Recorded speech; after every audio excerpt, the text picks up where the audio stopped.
Hi everybody, Jason here from the shop. I'm going to be talking about a cool tool today. And today's cool tool is a number 48, or what Stanley would have called a number 48 tongue and groove plane. My particular example was made by Union Tool Company. It's basically the exact same thing. The only difference is it's a number 41 instead. These tools were made to cut tongue and groove joints with one plane. It would a lot of times be called a match plane. With a really simple change. We'll talk about that in just a minute. This particular model centers on a 7/8 inch piece of wood, because at that time that was a pretty standard size by the time you got done. So if you're using 3/4 inch material, it's going to be a little offset. As long as you have the same setting or the same face, reference side, it won't make any difference. But we'll show you that here in just a minute. So let's put her to some use and see what happens. Okay, so let's talk about this plane a little bit. First off, as I said, this is Union's version of the Stanley. They numbered theirs a 41. Otherwise, it's exactly the same. So now, it has two irons here. They're both secured with separate lever caps. The original would have also had a wider iron, so if you're cutting on wider stock, I think it would cut up to about 1.25 inches. You would replace this small iron with a wider one. I don't happen to have that right now. In this configuration, you see how the fence is set up here, and it's going to engage both cutters, and you'll get the tongue cut out here. Now when you're ready to cut the groove, all you have to do is pull this pin up here and rotate the fence, and it locks in. And now when you look at it here, it's engaging only the single cutter, and it's going to cut the groove. And that's all you have to do. Now, as I said, this centers on 7/8 of an inch material, which was standard at the time this was made. It's no big deal if you've got a 3/4 inch material. All you have to do is make sure this fence, whichever side, is referencing on the same side of your pieces of wood. And your groove will be a little offset, but that doesn't really make any difference. Alright, now, in order to use a match plane or something like that, you want to have a really good edge joint here. Now, if you look at this, these are both rough edges. They don't look good together. That won't make a good joint at all. So what we're going to do, we're going to draw a cabinet maker's triangle on it so that we can reference this is our face side. So we're going to draw down this way, across here, and down this way. Now, that shows us how this references together. And we're going to stand them up on end, tap them down so they're good and tight like that. Hold them snug. We're going to put them in our vise and crank them down real good. Now, got them down good and tight. We'll take the Big Daddy plane, as my son calls it, the number 8 joiner. You could probably do this with a jack plane too if you wanted to. Swing it right along there. Just plane off the edge. Now when you're doing this, you start the cut, you push down real hard here on the first knob, and then down hard on the back as you go off. Transfer that pressure. It's all about body English when you're planing. They're starting to look nice and clean.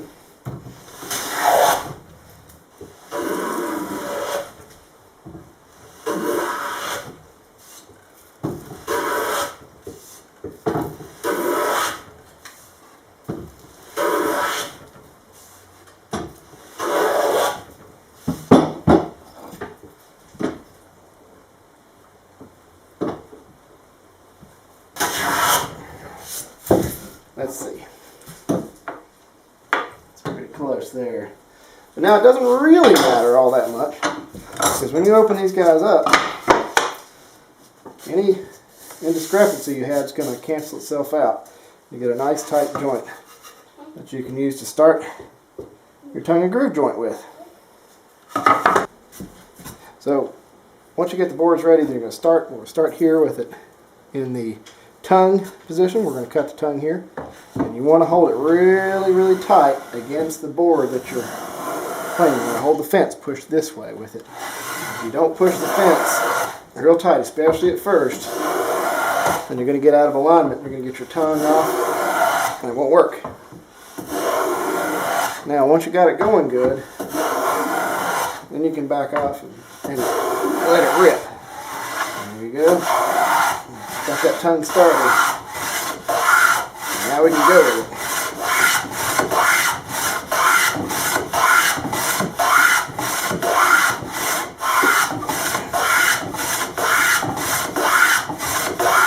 again, you want to keep your fence really tight up against here.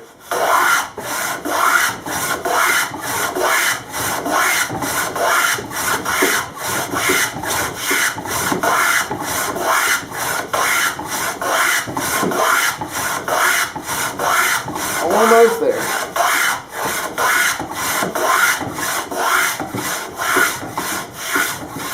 Alright. Now, just want to keep making sure, especially at the beginning of the cut, a lot of times you'll run out. So, alright, so it stopped cutting, so we're done with that one. Okay, so now we got the board turned over, and we're going to cut the groove, and we've turned the plane here.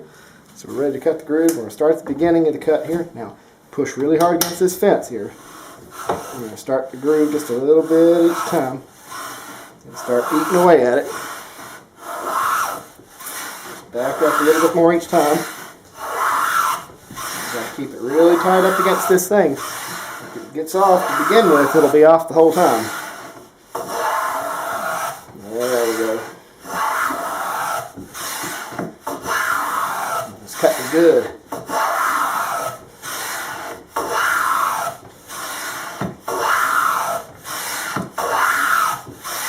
Keep that fence tight against it. All the way.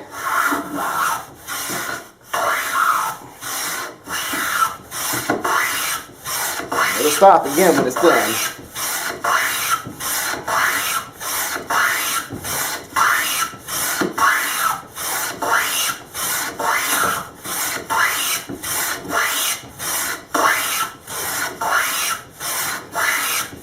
When you're playing, if you use your body instead of your arms, it's not so bad. So I'm rocking my whole body.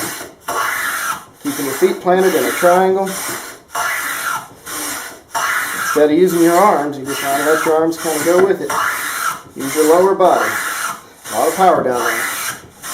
Now, this board is not 7/8 inch thick. So you see how thin the back of that is? And this board's not even 3/4 of an inch thick. On a 3/4 piece, I think it'd be a little thicker. Almost done. And remember, at the beginning of the cut, it's already bottoming out at the back. And the beginning of the cut's not there yet. Almost there, though.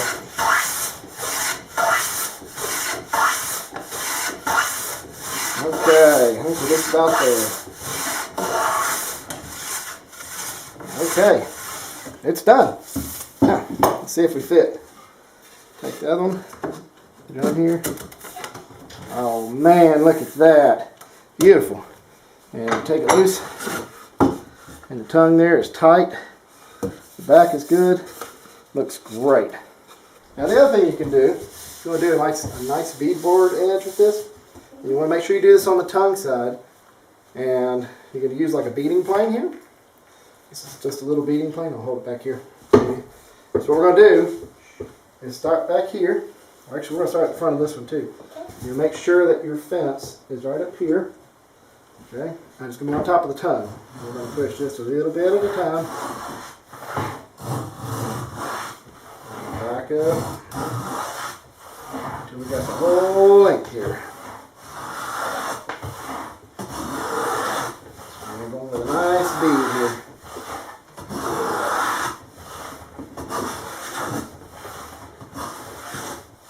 This plane will stop too when it's done. This is a beading plane. Okay, I think it's done. Good. Alright, so we got our bead cut in there. We'll take it, we'll put our triangles together. We've got a real nice bead board there. Look at that.